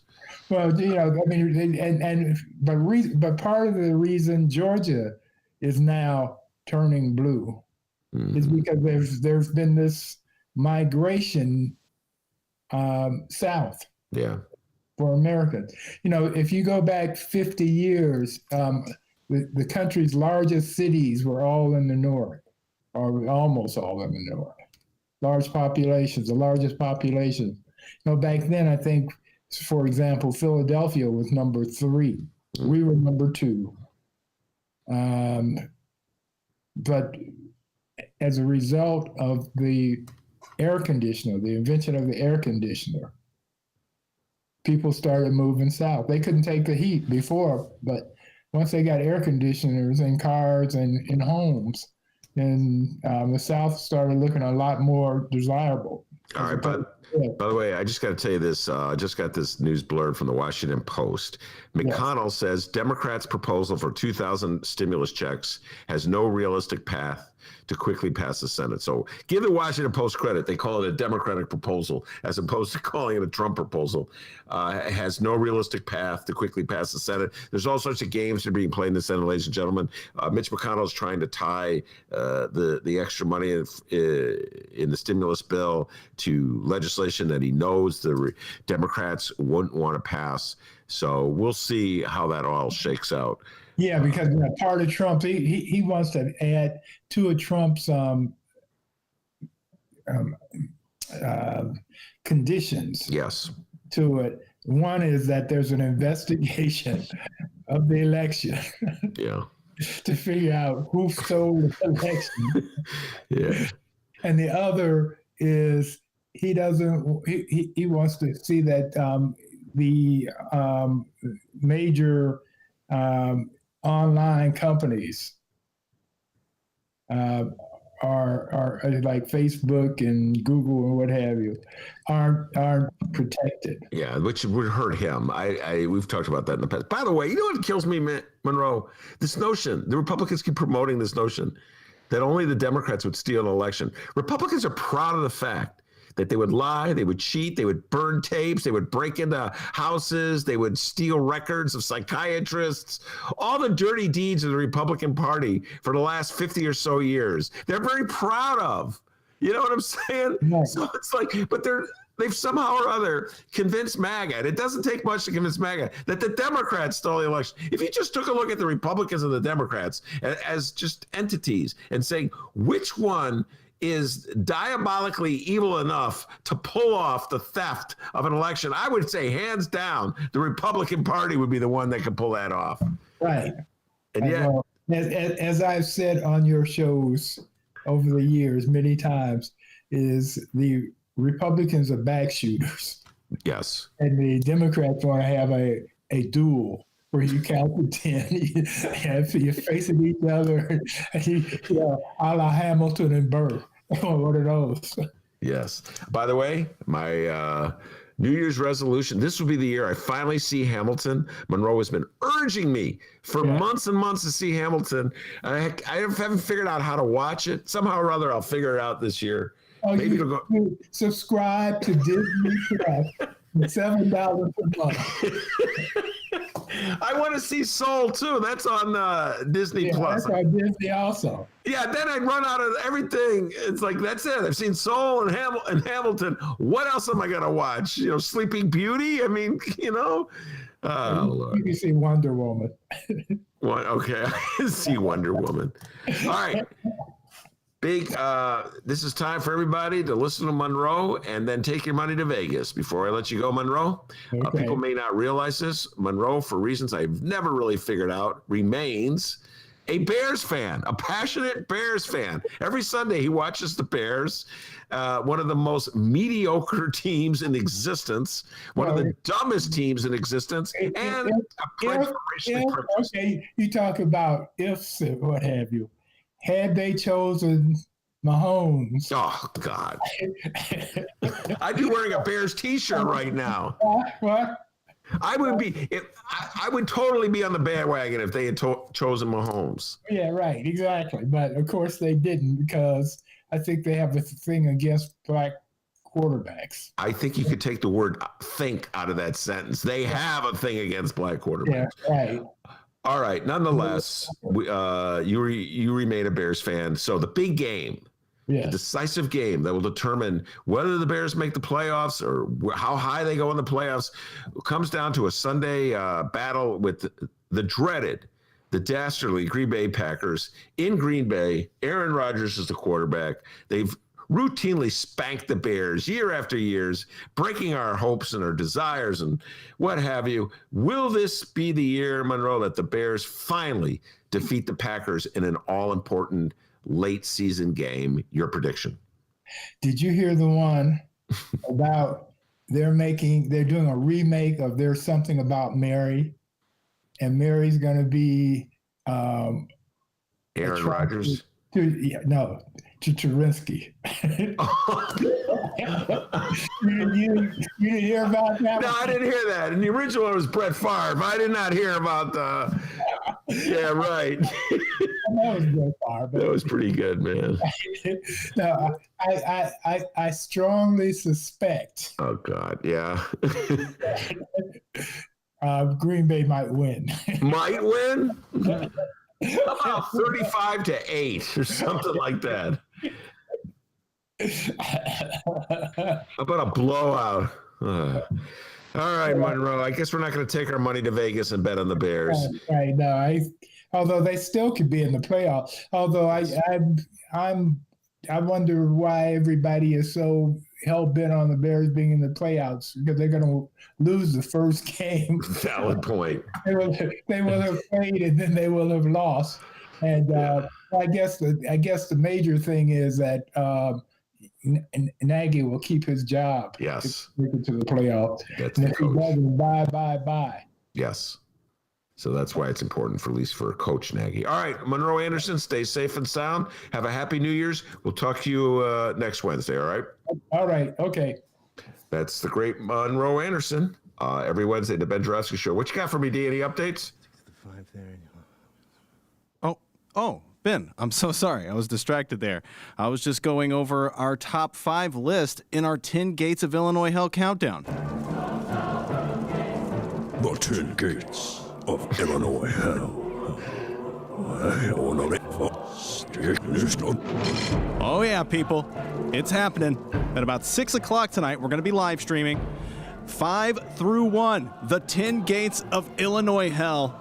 The Ben Joravsky Show end of the year countdown. What will be number 1? Will it be Popcorn Gate? Will it be Madigan Gate? So many gates. You're going to find out. And plus, it will be available at the Chicago Reader website and wherever else you download your favorite podcast, chicagoreader.com. Make sure you join us for that. Also, no new live show tomorrow. That's right. New Year's Eve, we're not doing a show. New Year's Day, we're not doing a show either. Be on the lookout for new Benny J bonus interviews for you to download and bonus content as well. And while we're gone, make sure to check out the extensive Ben Joravsky Show archive, over 800 episodes. We're also going to throw a best of up there. Craig Hodges, former NBA player. We talked with him a few months back. It's going to be awesome. And, just want to remind everybody of that. Ben, anything you'd like to say? It's our final broadcast of the year here, man. I hope everybody has a really healthy New Year's and stay safe and sound. That's what I always say to people. And I have a couple friends. I don't know if they wanted me to go public with it, but I'm really thinking of you guys who are not feeling well, to put it mildly, D, at this time. And I'm sending out my best vibrations. You know who you are. And I hope you get well coming into the new year. So I really want to give a shout. I'd say their names, D, but I don't think they want to go public with it. So anyway, I'm all good. And we'll be back on Tuesday with brand new live shows back on schedule. All right. In 2021, we're the hardest working podcast in Chicago, we've said. And in 2021, well, we're still packing a lunch. Isn't that right, Ben? Yes, we are. So I'm gonna let Dr. D take a day off. He's every day. Come on, let's do another interview. Oh, do I got it? Yes. Oh, and tomorrow's my birthday, so I'm going to be enjoying that as well. So is that right? Yeah. Tomorrow's my birthday. I probably did know that and forgot it. So your birthday present is in the mail. Really? Wow. I mean, like you just found out. Yeah. And it's already in the mail? You're getting really good on with that new iPhone of yours. Yeah, I know. It's just like if that gift certificate for Red Lobster has sort of been passed around. Now it's on its way to you. Oh, yeah. We definitely need that gift card back from Red Lobster from the newsroom. But, that's the 2020. That's the year of Ben Joravsky shows right there. We'll be back Tuesday with live shows. And thank you to everyone who listened. Thank you to everyone who's jumped over to the Chicago Reader as well. And, take care, everyone. All right, I want to thank Monroe Anderson. Outstanding job as he does every Wednesday. Of course, the man, the myth, the legend, the pride and joy of Alton, Illinois, without whom the show would be possible, is Monroe Anderson. And Albert Berger will tell you, back home in Alton, they call him Dr. D. No, they yourself don't. A raise. Take it out of petty cash. See you on Tuesday, everybody.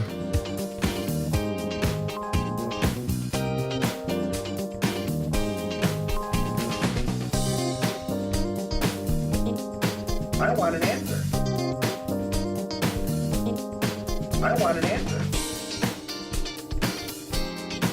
I want an answer. It's not something you ignore. I think you're 100% full of shit, is what I think.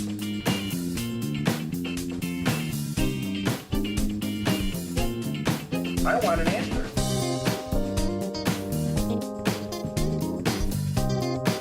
I want an answer.